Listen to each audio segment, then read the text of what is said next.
Hey guys. Okay, so in a continuation from the last video we're talking about looking at your overall situational analysis, putting it together from a SWOT, matching it with your mission and your vision of what you want to be, and then moving it forward into understanding what kind of an internal environment we need in our company so that it'll actually operate.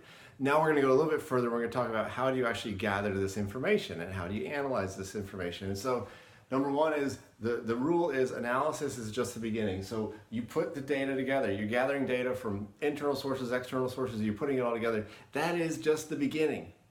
First of all, it's got to be put into some kind of usable form so you can get it to the people who can actually use it and put it into a plan so you can impact your business.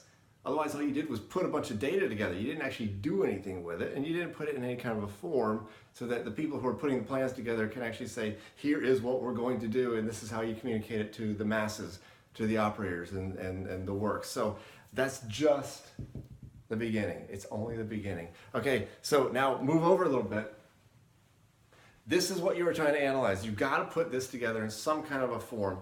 Who are our current and potential customers?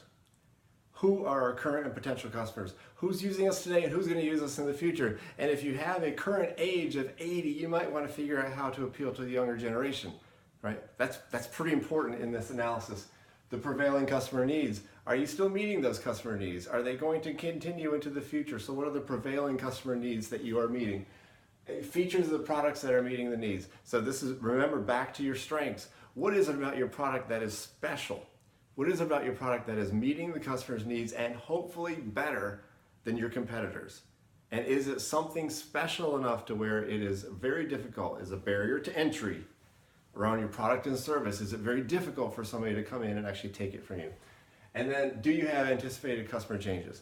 As the generations go from baby boomer to millennial to centennial, and old millennials and young millennials to centennials, what is changing there?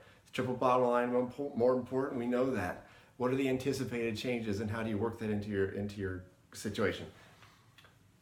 Who, all right, this is the W's, you know these W's, okay, but this is how it factors into the research.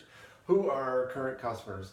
What are they doing with our product? Not just why are they buying it. You might actually find that somebody's buying your product for a totally different intention than you had, or a different use than you had intended. It doesn't really matter, okay? You put it out there for one reason and all of a sudden you find out from your customers are doing something else. That's what market research does, right?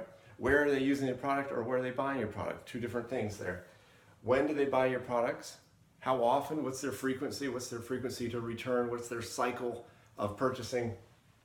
Why are they buying your products? And this is probably the most important question. Why are they not buying your products? Go find customers. Your customers who are loyal to you will tell you everything about your products except why do people not buy your product? And that's a pretty important aspect, right?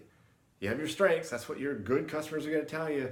You need to figure out your weaknesses from a customer's point of view of why do you keep skipping us?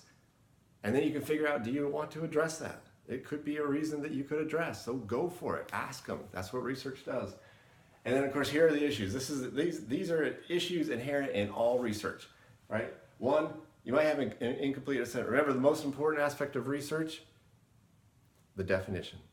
The definition of exactly what you want to figure out is the most important part of research, because if you don't get that right, all you have is a scope creep. You have scope all over the place, right? You're all over you need to figure out exactly what you're trying to address. Next, the expense. It does cost some money. It takes time. You put these two together, time and expense, you might want to find someone, maybe there's some secondary data, some data that's already been put together by somebody that you can then kind of adjunct that on to primary data that you gather yourself. That way you put the two together.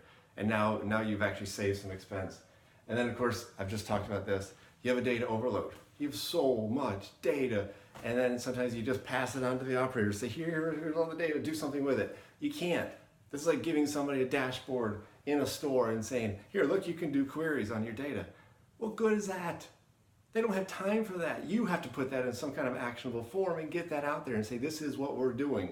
You need a believer in this organization that actually says, here are the steps that we are determining. We're going to shore up these strengths. We're going to take care of these weaknesses. We're going to ignore these weaknesses. And we're going to take care of these competitive threats. And we're going to put it all together based upon the data that we put together. Talk to you later.